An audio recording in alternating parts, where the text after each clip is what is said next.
Olá, eu sou a Ana Paula Alves, graduanda do curso de Biotecnologia. Bem, então, dando continuidade aos nossos módulos do curso, vamos abordar agora o módulo 4, que envolve, então, aplicações da biologia sintética. Bem, apesar de serem tecnologias relativamente recentes, considerando toda a história da biologia, as aplicações da biologia sintética elas se estendem por diversas categorias da economia e da vida humana, mesmo que isso seja desconhecido pela maior parte da população leiga. Então, nesse módulo, a gente vai direcionar o nosso olhar para exemplos aplicáveis de toda a teoria vista até então no curso. Bem, então vamos começar pela área da saúde, onde então vamos ver aplicações da biologia sintética. Começando então pela insulina, que é um tópico muito marcante para o nosso curso. Uma das primeiras aplicações da técnica da biologia sintética, e sendo a mais importante na história, uma das mais importantes, foi a produção da insulina para o tratamento de diabetes. Logo após a sua descoberta, a insulina era obtida apenas por meio de extratos pancreáticos de animais como porcos e vacas. Não é difícil imaginar que para obtenção desse composto em escala industrial, era necessário abater por volta de 23.500 animais, totalizando 8.000 toneladas de pâncreas para produzir apenas meio quilo de insulina. Então, considerando esse valor exorbitante, que se tornava uma problemática para a produção desse composto, tanto pelas milhares de mortes quanto pela logística envolvendo isso tudo.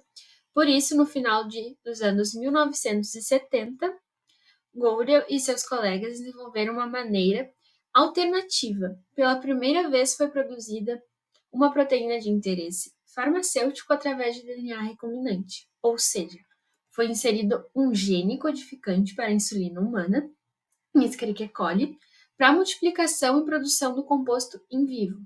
Por fim, apenas em 1982, a insulina recombinante começou a ser comercializada por uma empresa norte-americana. Agora, então, falando sobre as vacinas. A biologia se encontra muito presente quando se tratam de produção de vacinas, e graças a elas conseguimos nos proteger rapidamente do vírus que desencadeou a pandemia nos últimos anos. Existem diversos tipos de vacina, e todas são produzidas atualmente, através de técnicas da biologia sintética. A vacina do Covid, por exemplo, só foi possível ser produzida tão rápida, pois há anos vinha sendo estudada a técnica de mRNA, que é o RNA mensageiro. Essa técnica, então, ela consiste em produzir um RNA mensageiro que possui codificado alguma proteína do vírus. Então, como exemplo, a gente pode citar a vacina da Pfizer, que contém um RNA mensageiro codificado para a proteína de superfície spike. Quando o corpo reconhece essa proteína estranha, ele ativa uma resposta imune que futuramente reconhecerá essa proteína do vírus. Então, onde entra a biologia sintética nisso? Bem, inicialmente, foi necessário sequenciar o vírus e identificar qual região do material genético codifica para a proteína spike. Essa sequência, então, é inserida em um plasmídio que possui a capacidade de se autorreplicar para que essa sequência que nós inserimos seja multiplicada e transcrita em um RNA mensageiro in vitro e então formulada a vacina. Em tratamentos, como será que a biologia sintética entra nisso?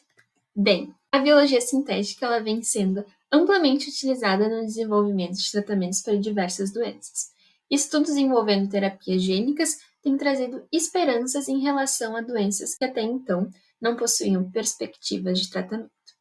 Logo, o principal alvo das terapias gênicas atualmente são doenças monogênicas, ou seja, doenças que estão associadas a um único gene defeituoso.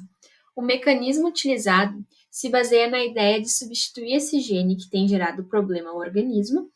Isso pode ocorrer pela adição do gene com vetores virais.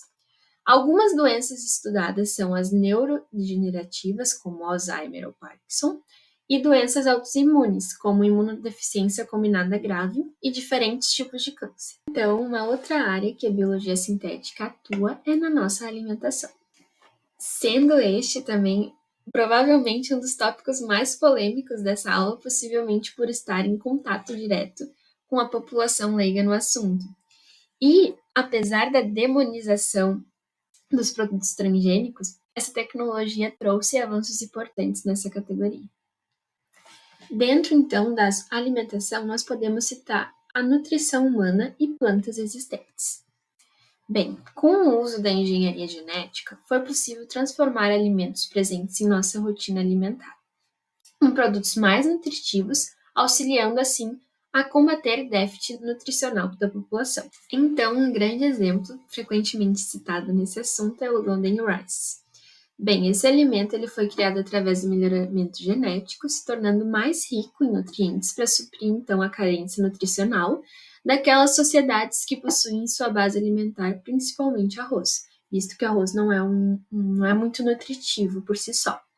Mas infelizmente esse alimento ele foi barrado devido a fortes manifestações contra, sem nenhum indício científico de qualquer possível malefício que poderiam trazer. Mas então, outra maneira em que a biologia sintética pode auxiliar é tornando as plantas mais resistentes a pragas, secas ou inundação, a poucos nutrientes, agentes químicos, entre outros fatores. Desta maneira, a produção de alimento aumenta, tornando mais possível o acesso da população a eles. Inclusive, a biologia sintética, ao transformar as plantas em mais resistentes, pode ajudar a saúde humana e do meio ambiente. Mas espera lá!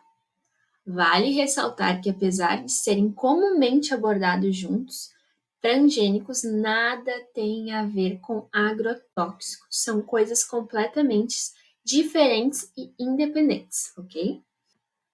Agora vamos filtrar mais ainda esse tópico de alimentação e abordar os fermentados.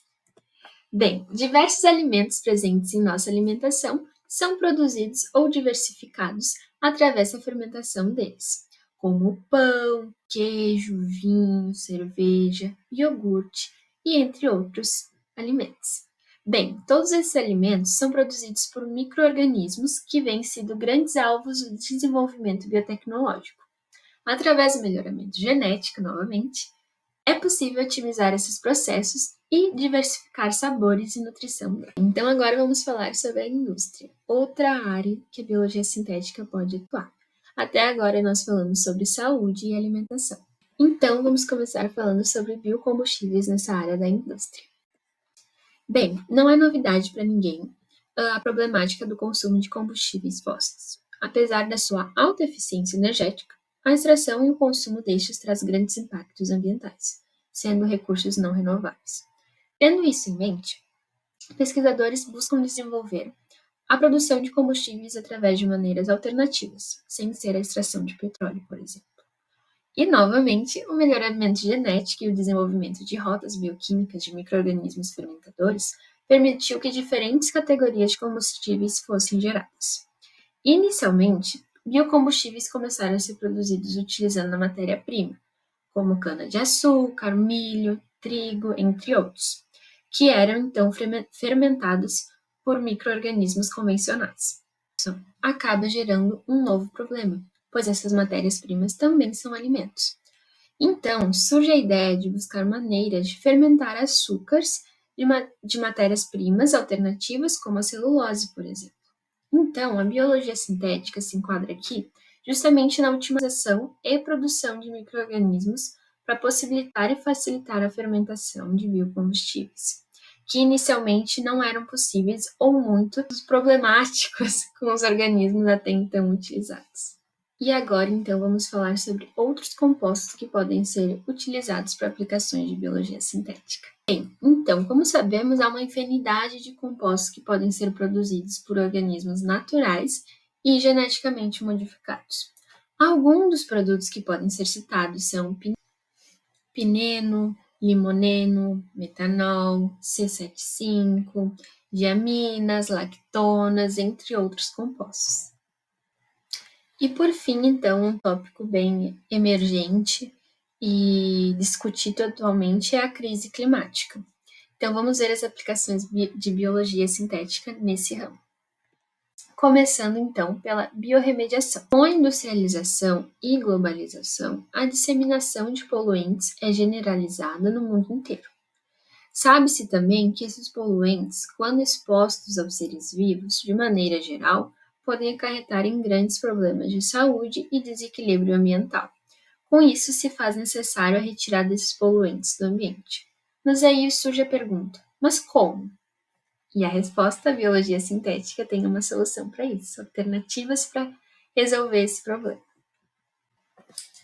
É possível desenvolver organismos que assimilam diferentes poluentes, utilizando-os como fonte de energia e nutrientes. Há também aqueles organismos que podem ser engenheirados para capturar e resistir a poluentes que não podem ser metabolizados, como os metais pesados, por exemplo.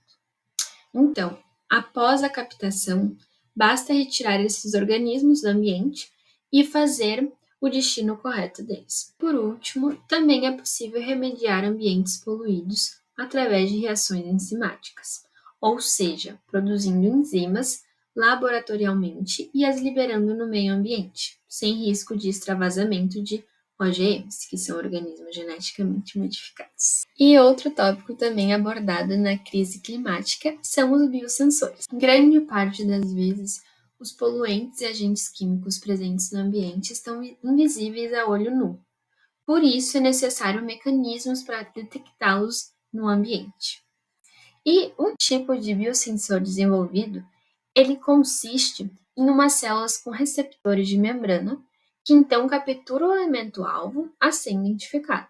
Esses receptores de membrana são proteínas que enviam sinais intracelulares que então irão regular a expressão de um gene associado a um sinal captável por nós, como proteínas bioluminescentes, ou seja, proteínas com coloração diferencial, e entre outros também compostos ou genes que podem ser aplicados. Bem, outros exemplos de biosensores, onde aqui encaixa nosso projeto como IDEM URGS, são aqueles sistemas cell-free, onde a lógica segue parecida.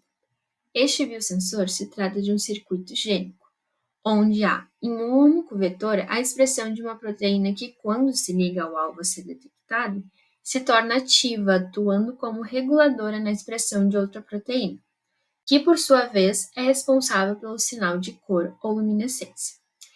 E caso você queira saber mais sobre como nós, estudantes, estamos aplicando a biologia sintética, acompanhe as nossas redes sociais, o nosso Instagram e TikTok, que lá vocês vão conhecer um pouco mais sobre o nosso projeto, para participar da competição mundial IDEM.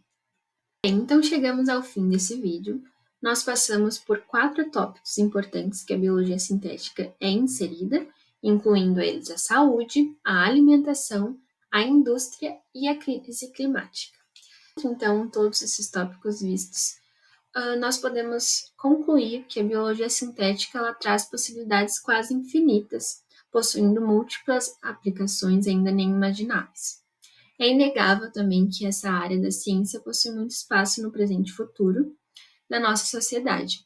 Basta que nós, comprometidos com a ciência, nos dediquemos a desenvolver essas tecnologias e trabalhar duro na divulgação científica para que a comunidade leiga entenda e acolha os frutos desse trabalho.